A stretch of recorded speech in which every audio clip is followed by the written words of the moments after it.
Bom dia, Boker Tov, boa quinta-feira a todos. Vamos dar início aqui ao nosso estudo. É um estudo comunitário que nós fazemos com os voluntários, com os ativistas da casa e convidados, né? E a gente faz isso aqui de uma maneira muito descontraída, né? Na verdade, só para quem está vindo aqui a primeira vez, eu estou dando essa explicação porque geralmente a gente vicia, geralmente, na tomara. Tô vendo você aqui pela primeira vez, tô falando mais para você. Porque uma coisa que a gente faz assim, ah, eles não são profissionais, não somos mesmo, mas a gente fala, faz de coração. Então aqui às vezes é um divã, às vezes enfim, na maioria das vezes é uma troca maravilhosa, tá? E tomara que hoje também seja. E a gente tem como, né, também debutante, tá debutando aqui? Está debutando na primeira vez fazendo o estudo? É. O Gabriel Richa tá um querido nosso aqui da área, querido nosso da comunidade. Ele é bacharel pela UFRJ em História. Ele tem uma das principais qualificações, assim, que eu acho que é ex-boguer do Hashomer Hatzair. Isso aí é boguer de Noir. Quando é do Hashomer Hatzair, então, posso falar muito, que o pessoal da Razito vai brigar comigo. Vai mesmo. Da Razito também, da Razito. E do Dror também. Do Betar, não. Aí, tem que cortar. Não, do Betar também, vai. Bom, ele é integrante do CCMA, ele, enfim, ele foi mediador cultural e pedagógico do Memorial do Holocausto, né? Eu me lembro quantas turmas ele recebeu, e a mim mesmo, uma vez quando eu fui visitar. Ele é professor de História Judaica aqui, de Literatura Judaica no Eliezer, né? E ele está já há alguns meses, acho que vai fazer uns 6 meses, né? Trabalhando na revitalização da biblioteca, que se chama Sala de Leitura, e o Centro de Estudo, de Referência e Estudos do Holocausto da família Ziner. Ele é responsável por estar revitalizando, né? Já já a gente vai estar com esse espaço aberto para a gente, enfim, descansar, ler, né, aproveitar esses espaços, isso é graças ao trabalho do Richard, sem dúvida. Bom, ele foi convidado para falar sobre Raê Sara, né, a vida de Sara. Né, essa paraxá é famosa porque fala, é a vida de Sara, mas começa com a morte de Sara. Então, esse é o ponto assim que todo mundo chama atenção, mas nessa paraxá tem transações imobiliárias, tá? Tem procura por esposa, tem gentileza atrás de gentileza, tem muita gentileza. E você é um cara gentil, então calhou, né? Você é um cara muito gentil. E obrigado assim por participar, né, desse estudo dessa maneira. Espero que seja mais proveitoso para você do que para a gente, que geralmente é, tá? Quem faz o estudo é que mais ganha, tá? Todos ganhamos, tá? Obrigado, Richard. Tá contigo a palavra.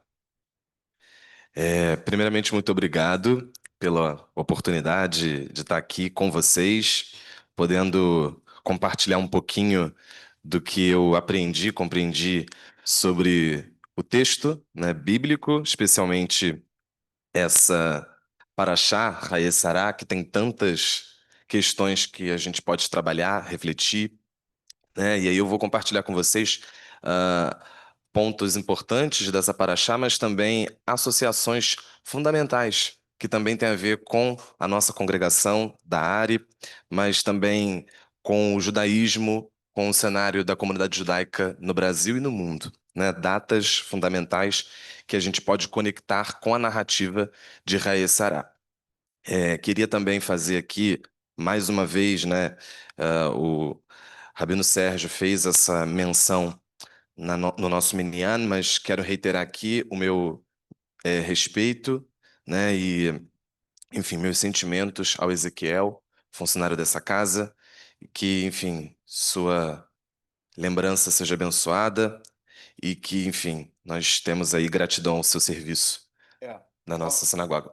Queria fazer, sem dúvida, que esse estudo fosse em memória de Ana Kramer Pontes e de Ezequiel. Sem dúvida, duas memórias que a gente está fazendo esse estudo. Então, eu acho que com essas introduções, agora vou ao que escrevi aqui para compartilhar com vocês e com quem está em casa acompanhando também. Espero que gostem. É, é muito bom estarmos reunidos para refletir sobre a Parashá Sará, justamente nesse mês de novembro. Um mês especialmente carregado de memória, de dor e, ao mesmo tempo, de responsabilidade histórica. E talvez seja justamente por isso que esta porção da Torá nos fale tão alto hoje. Ela começa narrando a morte de Sara, mas é chamada a vida de Sara, Sará. A Torá parece nos dizer que a vida verdadeira não termina com o último suspiro. Ela continua naquilo que plantamos, nas escolhas que fazemos, nos valores que deixamos fincados no mundo como raízes que sustentam gerações. O primeiro grande momento dessa paraxá é a compra da gruta de Marpelá por Avraham. É impressionante como a Torá nos dá a Torá dá atenção aos detalhes desse episódio. Avraham insiste em comprar o local, pagar o preço integral, registrar tudo publicamente, sem favores, sem atalhos. Ele poderia ter aceitado o presente oferecido pelos moradores da região. Afinal, era um líder respeitado, um homem de influência. Mas Avraham recusa. Ele quer que o túmulo de Sara seja um lugar conquistado com honestidade, respeito e legitimidade.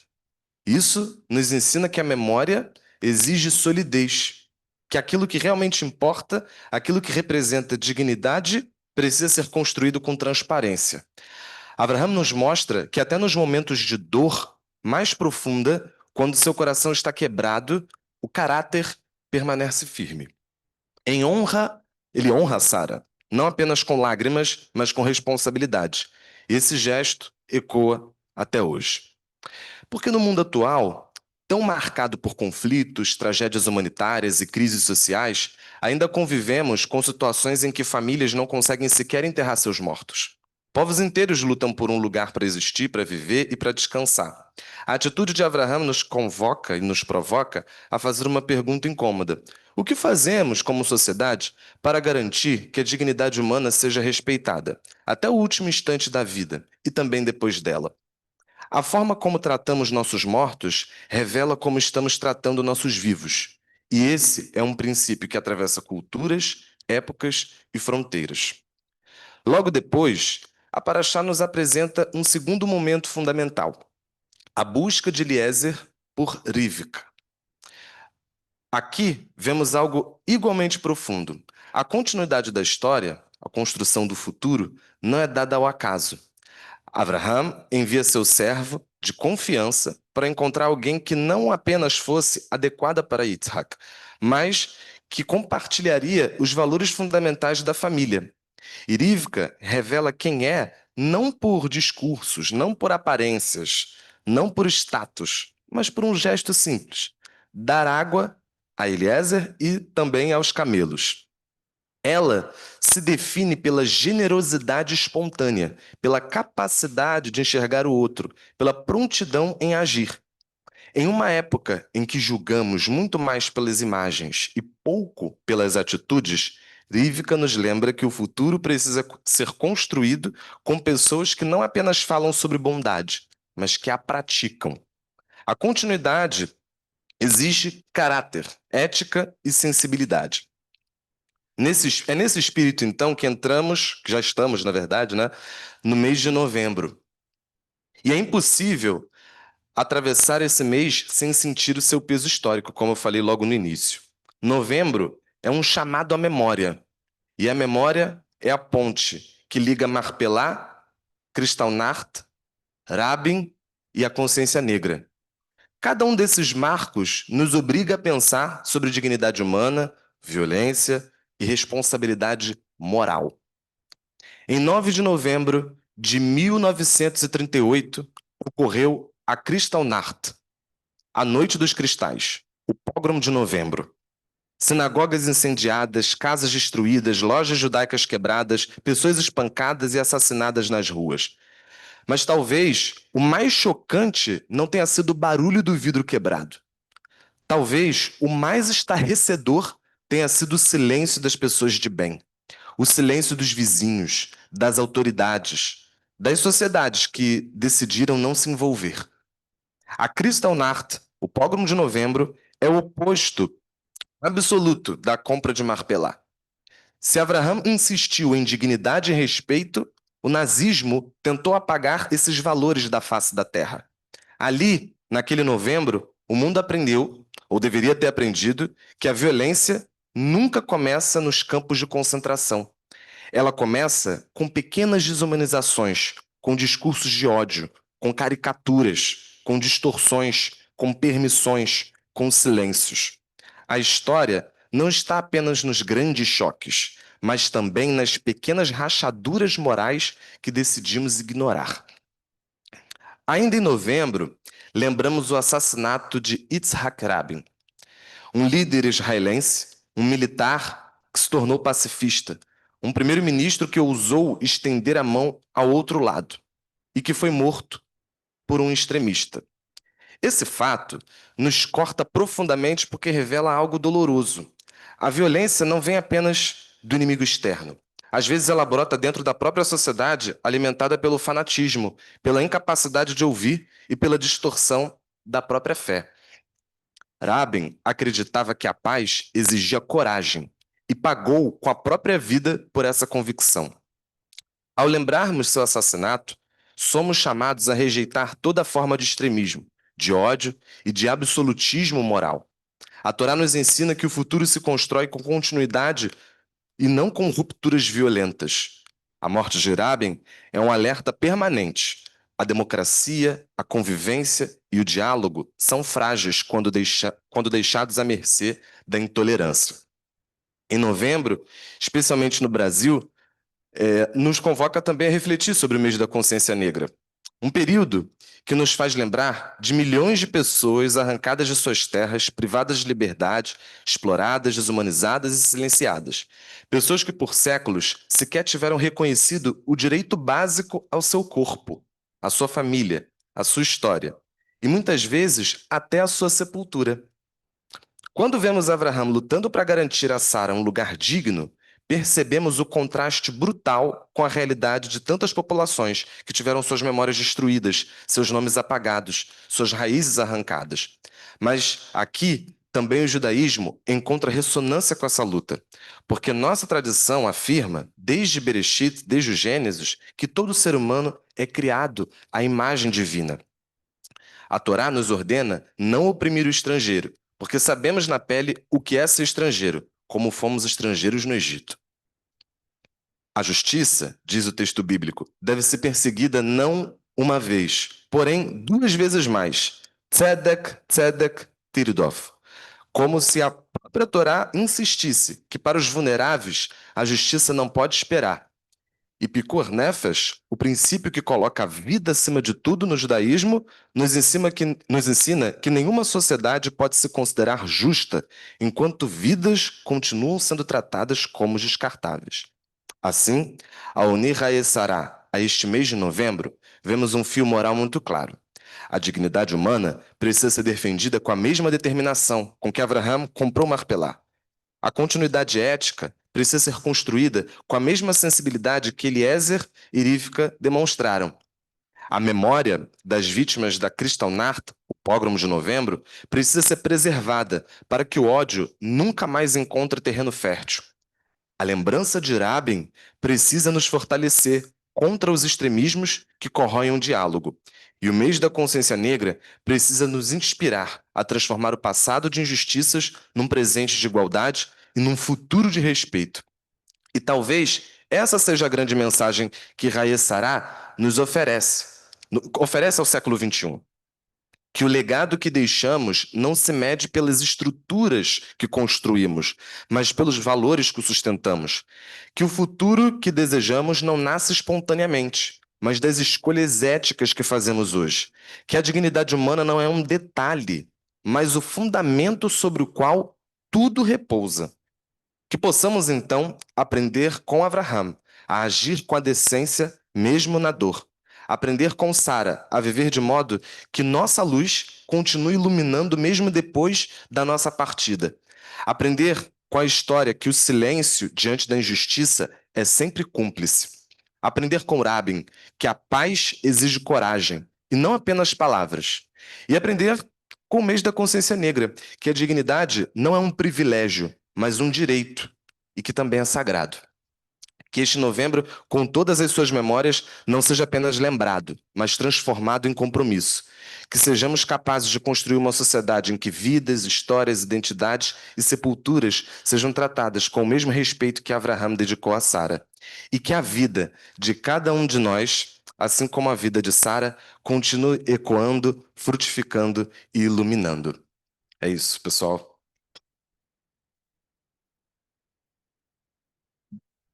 Brilhante, Richard. Brilhante. Pegar Raia Sará e colocar essas mensagens, essas reflexões todas é fantástico. Obrigado, obrigado mesmo. Vamos abrir aqui para adições e para perguntas. É, quando o estudo é muito bom, às vezes acontece isso. Jesus, tem que cair, alguém tem que falar alguma besteira para a gente. Mas eu estava aqui falando para você que essa situação da Marpella, ao mesmo tempo que, né, enfim, você tirou o aspecto positivo, né? Fez-se uma transação legal e, enfim, e de muita, digamos assim, de muita energia para perpetuar uma memória, né? Porque dar dignidade a alguém que se partiu. Ao mesmo tempo que isso acontece, esse fundamento do Marpeller é o mesmo que, eventualmente, né, o Ben-Gvir pega, né, dizendo que ali foi, né, uma coisa que a gente tem direito, etc. E então tem esse aspecto também que tudo tem um aspecto positivo e negativo, né? Essa questão da Marpella, para mim, é muito importante, mas ao mesmo tempo é, é usada, né, de maneira, eu acho, assim, de uma maneira muito ruim para Israel, né? Porque perpetua assim essa ideia de que Israel o grande Israel novamente, que eu acho que é um erro enorme. Mas enfim, vou passar aqui para quem conhece mais. Horodovitz. Fala. Germano hoje. Germano, que não falou.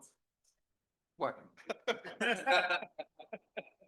Estão cobrando que você não falou semana passada, já pensou? Bom, primeiro que acho que não é também para falar toda semana, né? Então, vamos ver. Queria, enquanto o Germano puxa o papel, eu queria dar um obrigado ao Richard, que volta e meia ele aparece aqui. O Richard é o nosso gestor de segurança. É o Richard Serruia. Ele é o gestor de segurança, gestor de pessoal. E ele falou assim: Olha, eu faço uns ovos Metro Hotel. Então, hoje, se vocês estão sentindo os ovos diferentes, graças a ele, está muito bom. Tá? E ele, obrigado, Richard. Depois ele vai ver o filme. Richard, ele chama de Richard. Então, vamos para o Germano. Deixa eu fazer um pequeno esclarecimento. O que ocorre é que eu realmente toda semana eu faço o estudo muito mais para mim e virou uma rotina e continuo fazendo.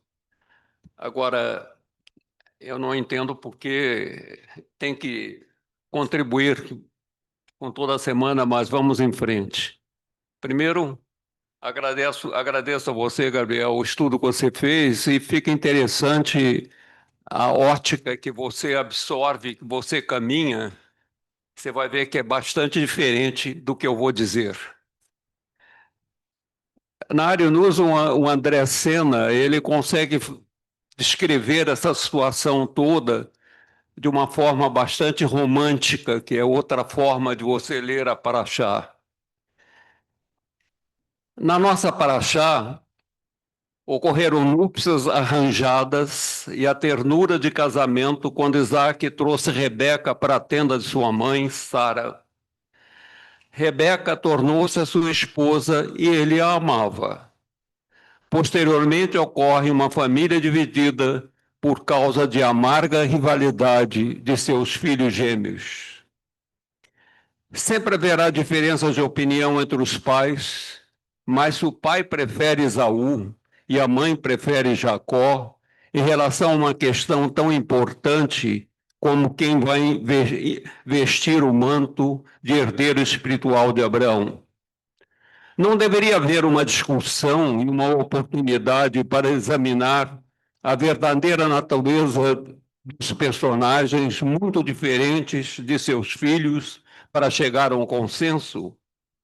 Em vez disso, Rebeca recorre um ardil.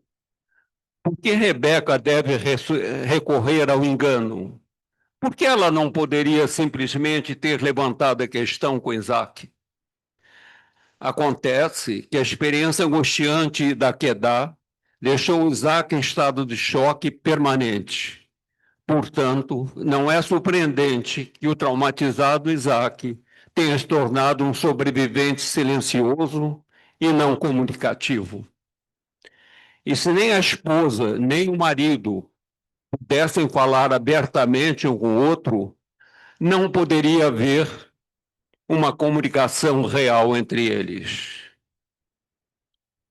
Na Haftará, o foco está nas negociações da escolha de Salomão pelo velho rei Davi como seu sucessor em 920 antes da Era Comum. O rei Davi teve diversos filhos, tanto com diferentes esposas como diferentes concubinas. Aqui, a astúcia foi efetuada pelo profeta Natã, um estrategista astuto. Ele se aproveita dos instintos naturais de Batseba, uma mãe que desejava o melhor para o seu filho. Natã conhece a fraqueza do rei por essa esposa em particular e parece usá-la para os seus próprios planos políticos. Como ele favorece Salomão em detrimento de Adônias. Ele, em um momento crucial da história de Israel, assegurou à sua nação um futuro promissor sob o reinado de Salomão. Estamos abordando um regime machista em que a mulher não busca do seu objetivo, utilizava o arte e a sedução em busca do seu objetivo. Hoje, na lei judaica, o direito feminino fica comprometido, uma vez que é o marido que deve assinar o guet para efetivar o divórcio. Sem ele, a mulher é considerada casada aos olhos da lei religiosa e sua situação é conhecida como agunot, ou esposa acorrentada. Eu resolvi fazer uma comparação dessa situação tão difícil da mulher com os dias de hoje. Comparando com a sociedade civil brasileira, temos leis de direitos femininos que favorecem o concordar e o discordar com amor e respeito entre eles.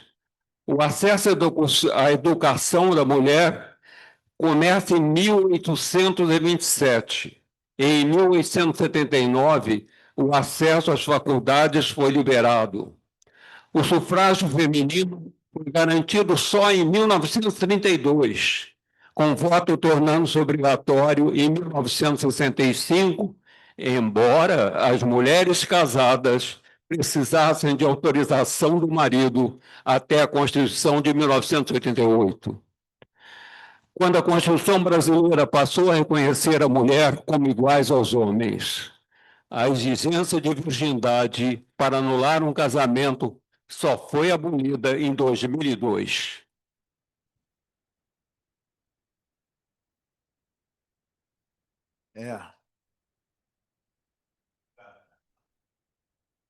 Obrigado, Germano. Obrigado, Richard. Muito bom te ouvir. Você devia falar com mais frequência. Estou sugerindo que te convidem mais.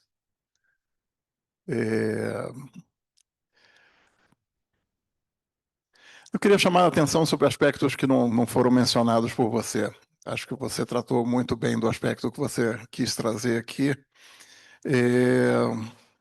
Falar sobre duas coisas só.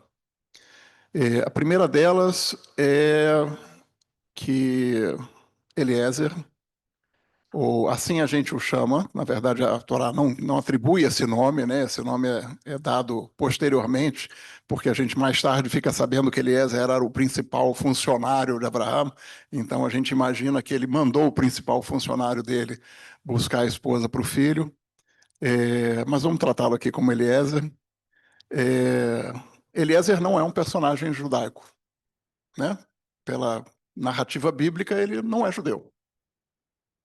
E, no entanto, Eliezer é, até onde eu consigo lembrar, o primeiro personagem dessa narrativa que reza a Deus. Porque Abraão conversava com Deus, né? Noa ouvia a voz de Deus, mas nenhum deles rezava para Deus. Ninguém fazia o que hoje as rezas normalmente fazem, de pedir algo a Deus, né? E Eliezer pede. Eliezer pede que Deus o ilumine, que o ajude a escolher a esposa adequada, né?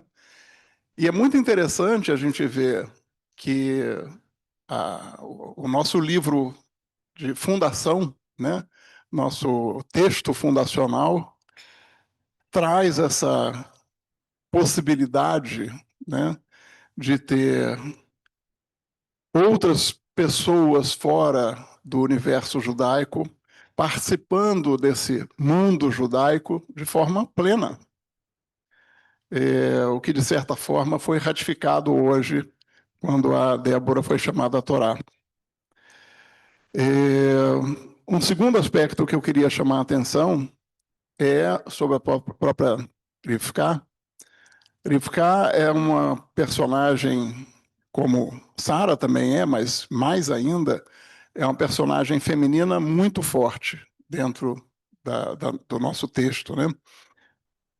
Ela toma decisões, né? Como o Germano falou, ela toma uma decisão na paraxá seguinte, ela toma a decisão de qual dos filhos deveria ser aquele que iria seguir o legado de Abraão e o legado de Isaac. Ela não faz isso só porque ela quis, mas, na verdade, desde o início a gente sabe pela narrativa bíblica de que, em tese, né, Esaú vai servir a a Yaakov, né, assim que está escrito. Então a gente já tem essa dica inicial. Mas é uma personagem muito forte desde o início, né? Quando ela é abordada, ou quando ela vê, na verdade, Eliezer se aproximando, ela imediatamente tem essa ação de oferecer água a ele e aos camelos. Mas mais adiante, quando está se discutindo quando que ela vai, se ela irá com Eliezer para a casa de Abraão, ou se ela deveria esperar alguns dias e ir depois, né? E Eliezer imediatamente diz, não, ela precisa vir comigo, né? Porque essa foi a orientação que ele recebeu, ele tem que levar a esposa com ele. E uma situação muito inusitada é colocada, né? O irmão dela coloca, não, deixa que ela vai decidir, ela vai tomar a decisão, né? O irmão, que mais adiante a gente vai ver, é um personagem muito ardiloso, né? E talvez ele tenha falado isso já de forma ardilosa também, imaginando que a irmã jamais iria concordar. E, no entanto, ela diz, não, eu vou. Ela toma essa decisão, então, também, né, de uma forma bastante, não vou dizer inusitada, porque isso já tinha acontecido antes no Tanar, na Torá, mas, mais uma vez, um personagem feminino extremamente forte e extremamente autônomo em relação ao universo masculino, né? Então, todas as coisas que o Germano nos trouxe aqui são verdadeiras, né? E a leitura da Torá depende muito do leitor, né? O texto da Torá, o texto do Tanar, e todo o texto, na verdade, ele é sempre uma combinação, né, daquilo que se escreveu com aquilo que se lê. né? Aí entendendo que o que se lê é aquilo que se depreende dessa leitura, né? Então, ao longo do tempo, essa leitura talvez tenha ficado perdida, né? Essa menção à independência e à natureza proativa das mulheres tenha ficado perdida, né? Mas a gente está aqui para resgatar isso também, né? Então, eu queria chamar a atenção de que esse texto tem esses dois aspectos muito diferentes do que a gente normalmente pensaria sobre um texto escrito há pelo menos, sei lá, 2.800, 2.900 anos, pela tradição judaica, mais do que isso, há 3.500 anos, e que pode ser lido de uma forma hoje muito, muito moderna, e acho que você já trouxe também uma leitura bem, bem adequada para os dias de hoje.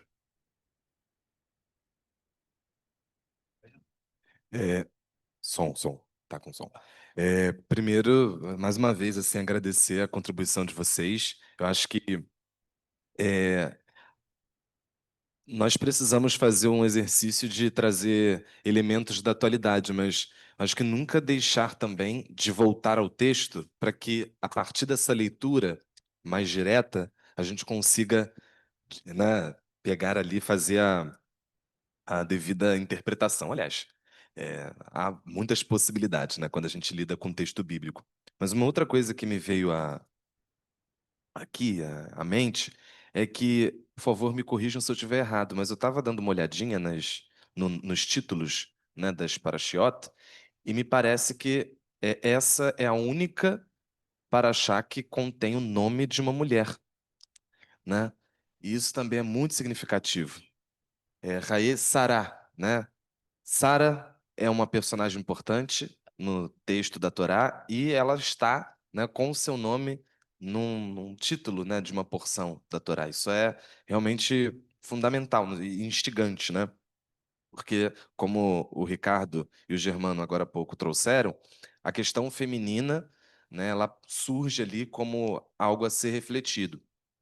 E se a gente também olhar, eu gosto de também ter essa percepção, a Torá, né, até aqui, como algo que vem se constituindo e se construindo no que se refere à família, né, a gente pode pensar aí uma diferenciação que há no em Yitzhak, né, porque ele tem aí a Rivka e fica com ela, né, diferente de Avraham, que ele não, né, não só tem Sara com ele, mas antes, por uma questão de impossibilidade de gerar, procriar, né? Ele tem um filho com Agar. Então a gente vê a questão da monogamia, da poligamia, né? Sendo aí também um elemento, né? A gente vê uma centralidade, uma centralização, algo sendo fechado aí, né? Para se construir uma outra direção, uma identidade própria, eu diria.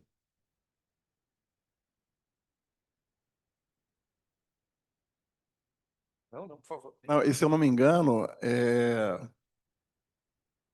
quando Isaac vê Rivka, ele imediatamente fica muito impactado com essa visão, e é dito que Isaac amou Rivka. E é o primeiro episódio em que um homem ama uma mulher na narrativa bíblica.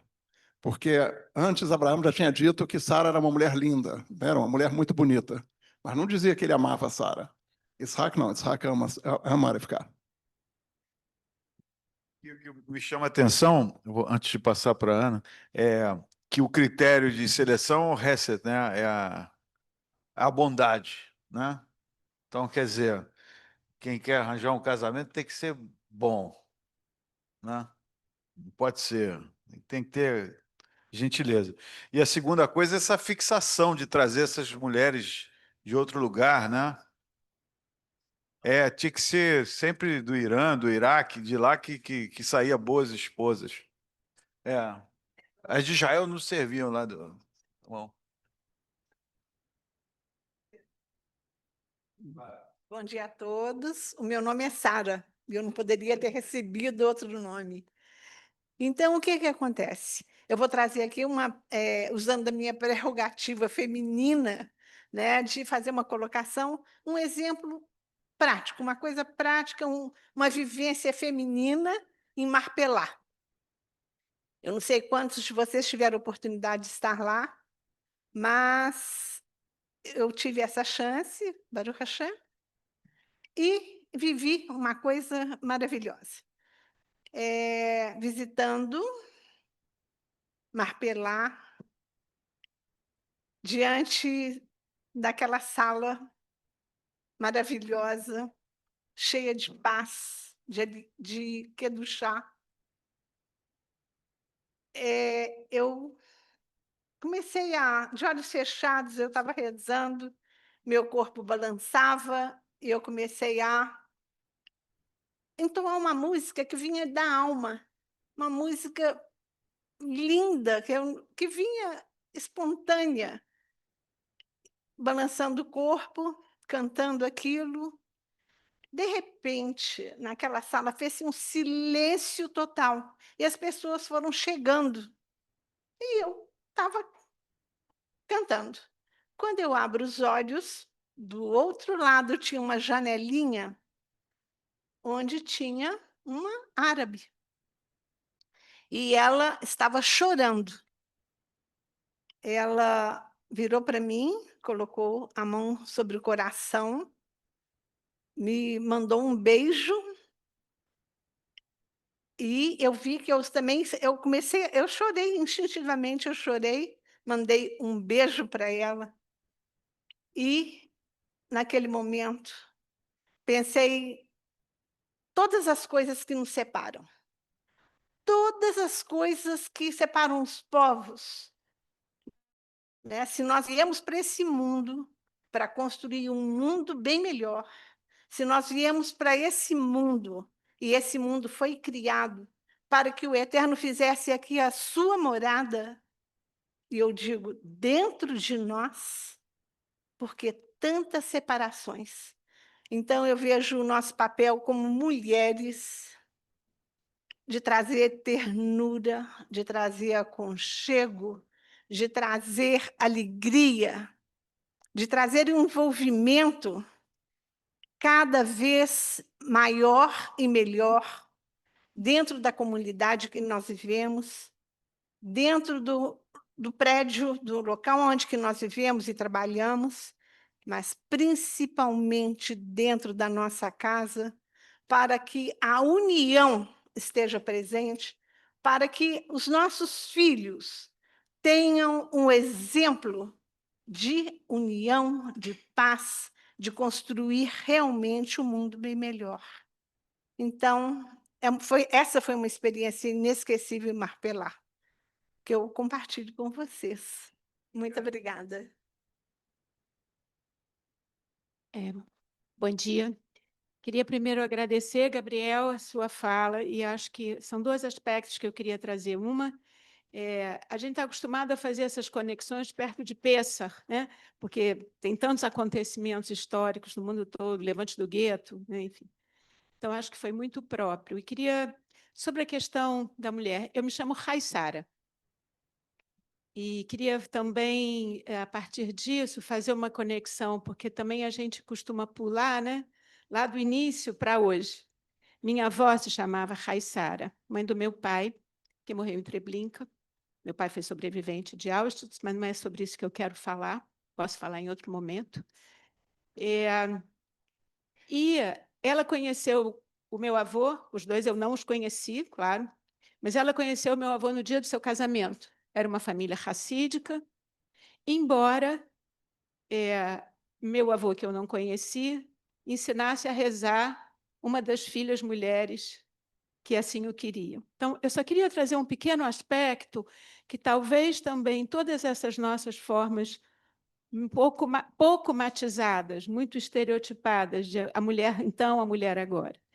Eles tiveram 10 filhos, meu pai era o mais novo, e sempre as histórias que eu ouço sobre essa avó, Raissara, casada com Davi, meu avô, falam da sua extrema determinação e da liderança na cidade, no Stetla, aquela imensa pobreza e o papel das mulheres, não só na educação das crianças, mas no cuidado com os pobres, nas filas Kabbalat Shabbat, né, para distribuir comida. Então, esse é um aspecto que e toda a literatura ídis que me permite, né? Então, a literatura ídis que nos traz essas histórias das mulheres. Então, queria apenas fazer essa mínima conexão, né, com essa ideia de vida de alguém que morreu em Treblinka, e meu pai que só me ensinou Hesed, né? Ele era uma pessoa fofa, como diziam os netos, e que ensinava esse olhar tão sensível em relação a todos os povos e a todas as pessoas. Então, eu só quero dizer isso com um grande agradecimento. É a primeira vez que eu venho ao estudo, estou falando primeira, né? Eu sempre venho à sinagoga, mas ao estudo é a primeira vez. Então, queria agradecer muito por essas observações que eu pude ouvir. Obrigada. Ana, quer falar? Silvio quer falar? Quer falar? Silvio, dá uma parte? Não. Fala rápido. Já que estamos, primeiro agradecer você, Richard, pelo estudo. Já que nós estamos falando de experiências, e o Sérgio hoje citou também o dia dos etíopes, né, que chegaram a Israel, vou falar uma experiência minha. Em 84, eu estava chegando em Israel, estava em Jerusalém, próximo de Yom Kippur, de Rosh Hashanah, e os etíopes estavam chegando lá. Então, é uma experiência que eu trago comigo até hoje. A gente na frente daquela grande sinagoga de Jerusalém, literalmente as barracas armadas, né? E os etíopes todos chegando ali. Então, a gente tinha realmente aquele olhar, vamos dizer assim, com hoje e com ontem, porque eles traziam toda a cultura deles, né? Aquela cultura de proximidade, mas tribal no melhor sentido, né? No sentido de aconchego, de abraço. Então, você vê aqueles dois mundos sendo um único mundo, né? Um único.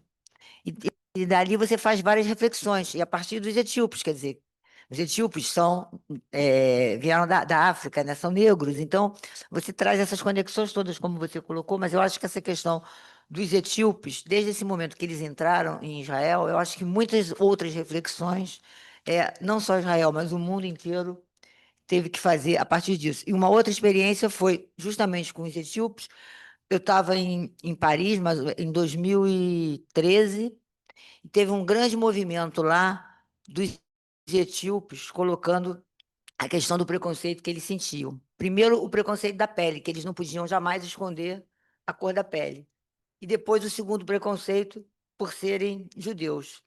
Então, a maneira deles retratarem isso em Paris foi que todos os etíopes que estavam em Paris usavam um quipá, mas esse quipá todo dourado, todo brocado. Então, nunca se viu tanto negro de quipá dourado e brocado pelas ruas de Paris pelos metrôs, né? E eles distribuíam papéis, panfletos, colocando isso, para que a sociedade pensasse nesse duplo preconceito que eles estavam sofrendo. E só para finalizar, um terceiro momento foi quando veio não sei se o Ricardo, se alguém se lembra, de quando veio um etíope aqui, que era rabino, que já era rabino, e a fala dele foi assim, eu tento procurar se a gente encontra isso, foi assim, por demais emocionante. Primeiro, ele colocou que ele não podia deixar de falar da origem dele, né, de ser etíope, e do lugar que ele estava ocupando, que ao mesmo tempo ele estava falando para uma plateia, né, para um público.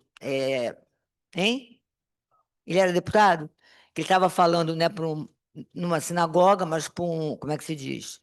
Para uma congregação, logicamente, na sua maioria branca, né?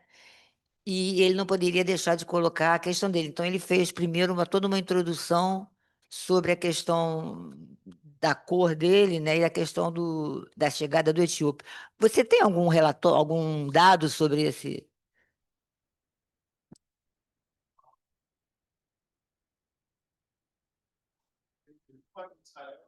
Sim, Ele chegou em Israel entre 13 e 14 anos, e que a grande surpresa dele foi descobrir que havia judeus brancos, sim, porque para ele os judeus eram todos negros. eram todos negros, né?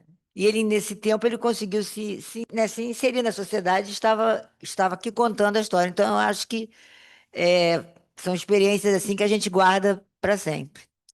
E eu não vou aumentar mais aqui, não. Mas a questão que você falou de começar pelo lugar de enterro, né, de se enterrar, eu acho que é uma reflexão também muito importante para a gente fazer sobre os cemitérios, né, que são lugares da vida. Se a gente pensar em como as pessoas, como você falou, como as pessoas são enterradas de diferentes culturas, em diferentes momentos, a gente entende muito do papel da sociedade. O próprio cemitério judaicos aqui no Brasil, a gente tem, né, muitos que foram invisibilizados, outros não, né, os lugares que foram separados e que não. Então, acho que a gente tem o próprio cemitérios centrais aqui, né, que tinham toda uma cultura fechada na cultura, vamos dizer assim, católica, e que agora estão se abrindo para outras formas de você enterrar seus familiares, seus mortos. Eu acho que é uma bela reflexão. Você, a partir da morte, fala da vida.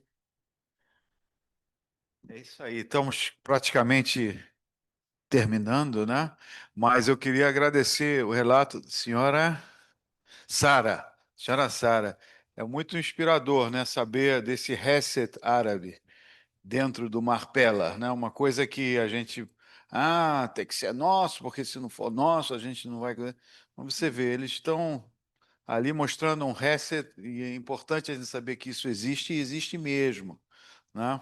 Eu queria também lembrar, você falou sobre os judeus etíopes, e eu lembrei da esposa do Chilier, do Chomer, o Lior. Ela é etíope, ela fala português, inclusive a gente podia chamar ela aqui. E aí lembrei que o Richard dele é produtor de um filme que chama Na Nossa Pele. Já foi exibido algumas vezes, né? Acho que aqui na área a gente tem que fazer uma exibição, ainda não, né? E é um filme muito importante, né? Eu acho que nesse mês, inclusive, da consciência negra, é um filme que a gente tem que estar, né, colocando em evidência, né? Eu sempre lembro da minha leitura que me mudou completamente do Lauretino Gomes, não, o Escravidão, do, esse livro Escravidão, que eu recomendo a todos, Oi? Laurentino Gomes, que eu recomendo muito. Ganhou, a História da Praça 11 e tudo mais. Vamos passar aqui. Eu sei que você está encerrando, mas queria só fazer uma observação. Eu realmente idealizei produzir um filme chamado Na Nossa Pele. Basicamente, é um documentário que faz a coleta, né, de falas, experiências de pessoas judias que não são pessoas brancas, né? E como isso desloca, né, o discurso antissemita, que ele é justamente uniformizante, né? Todo judeu é branco, todo judeu é rico, todo judeu, né? A ideia do antissemitismo no discurso é de colocar o judeu num lugar só, em caixas. Esse filme vem justamente com essa proposta de fazer esse deslocamento. Vale a pena, é bem interessante. Já houveram algumas exibições no Estação Net aqui de Botafogo, enfim, no da Gávea. Mas a gente se sente completamente à disposição para poder fazer uma exibição aqui, esse mês, inclusive. Um evento que seja partido da sala de leitura Rabino Henrique Lemel, inclusive.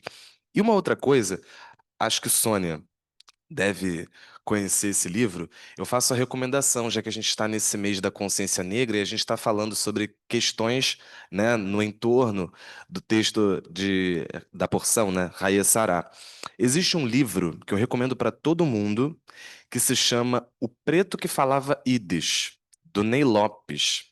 É um romance assim super interessante que ele une história, memória da cidade do Rio de Janeiro, a questão da negritude no Brasil e também, né, da representação dos judeus nesse cenário de ocupação mesmo, de N formas, né, com associações beneficentes, enfim, trazendo cultura, enfim, fazendo uma série de coisas boas para a cidade e para a própria comunidade na Praça 11.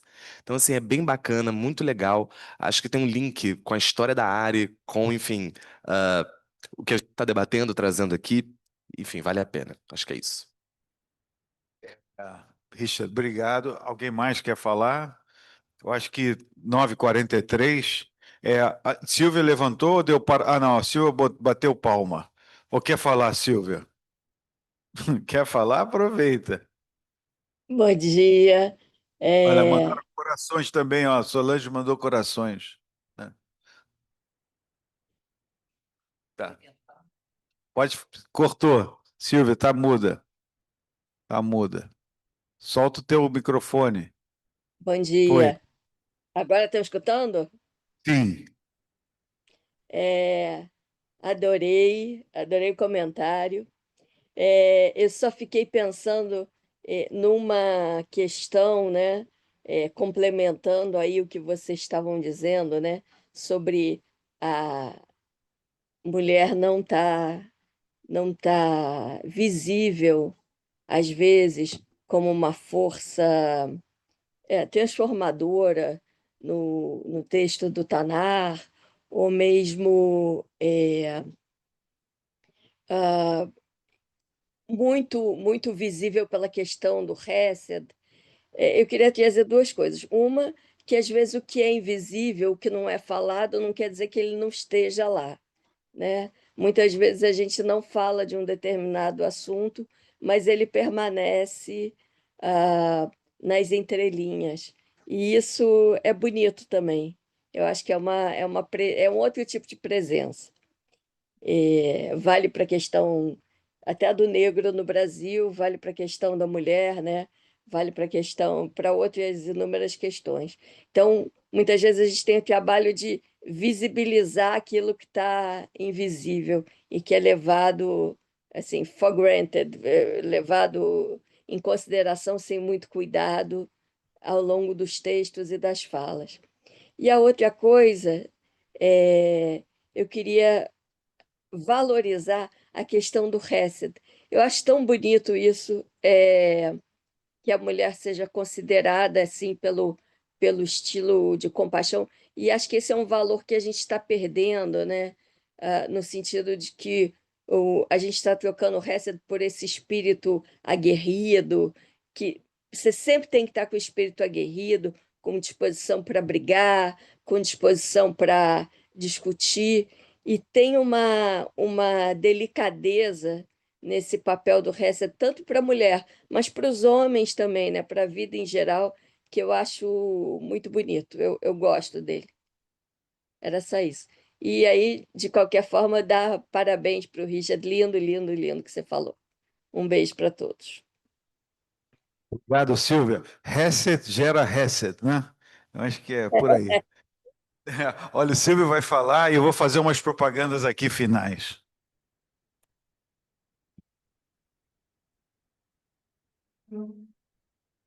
Primeiro, agradecer e parabenizar ao Gabriel pela belíssima apresentação e, ao longo dessas falas todas dos companheiros aqui, e especialmente agora, depois que a Silvia falou da questão de reset e tal, que essa questão da compaixão e tudo mais, isso é muito difícil de acontecer da noite para o dia.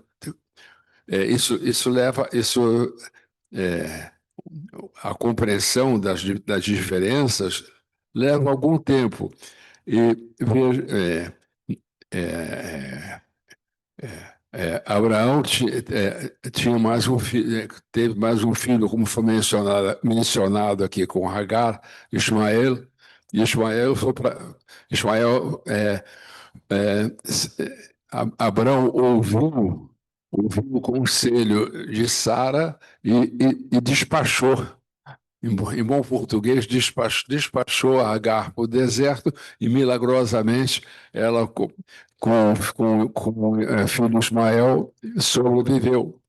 Agora, é marcante, pelo menos, que Ismael só voltou a se encontrar com Isaac para o sepultamento do pai de Abraão. Quer dizer,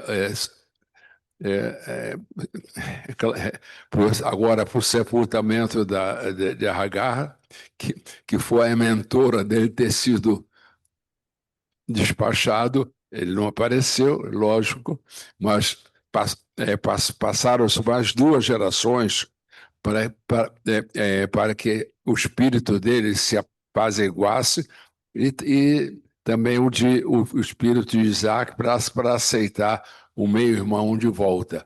Então isso leva algum tempo até haver essa reconciliação que vai aparecer, provavelmente na próxima paraxá já vai aparecer o que Isaac se reencontra com os dois, com Ismael. É só um pequeno acréscimo para tudo que já foi falado aqui. Obrigado. Obrigado, Silvio.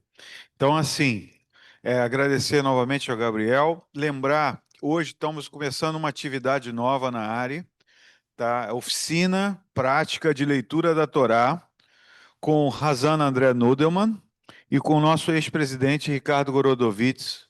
Uma atividade que vai começar às 15 horas, né? Uma atividade que a gente e a Carla também vai participar.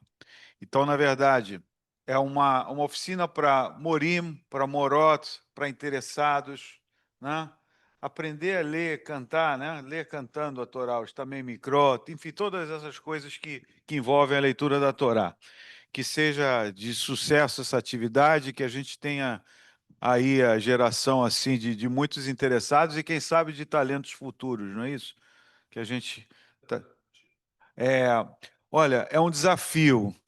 A princípio, sim, mas a gente ainda não sabe como vai ser a dinâmica. O André está pensando em como botar para quem está fora aprender. Eu diria que o melhor é, se puderem estar aqui às 15 horas, melhor, tá?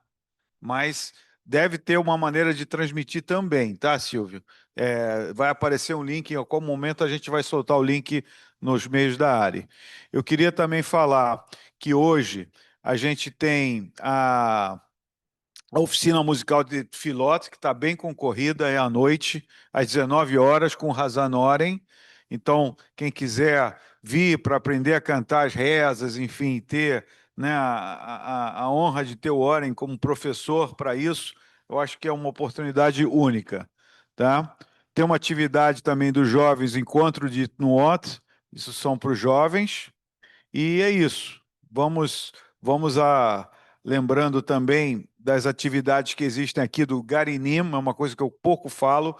Garinim são aulas para crianças que não estudam em escolas judaicas, tá? Isso acontece na sexta-feira. Então, se você tem, né, um parente, né, um neto, um amigo enfim, que tem alguém que precisa ensinar uma criança base de judaísmo, pode mandar aqui para a Ari, né? Professoras maravilhosas, tem um filminho essa semana falando só sobre isso, se faz com muito carinho, tá? E, por último, tem muitas coisas para falar, mas eu quero destacar que as oficinas de teatro estão sendo renovadas com a Ludmila Breitman. A Ludmila Breitman vai dar aulas de improviso, técnicas de improvisação, né? Então, assim, quem quer liberar sua criatividade, melhorar sua maneira de pensar, de sentir e de se expressar, vem para essas aulas de teatro. São gratuitas aos sábados, tá? Às 11 horas. Né? Vem para o Minham, depois vai na aula de teatro. Tá? Eu acho que é isso. Tem outras coisas, mas não vou ficar aqui o dia inteiro. Richard, muito obrigado. Tá? E aí vou acertar a sugestão do Gorodovitz, você já anota uma próxima aqui. Tá? Tá bom. Um abraço a todos. Boa quinta-feira. Vamos para a Birkat Amazon. Acho que Ricardo pode puxar, Ricardo? Tá. Então vai. Richard, pode fechar, por favor. Richard Johanstein. Falei teu nome certo? Eu nunca vou saber falar.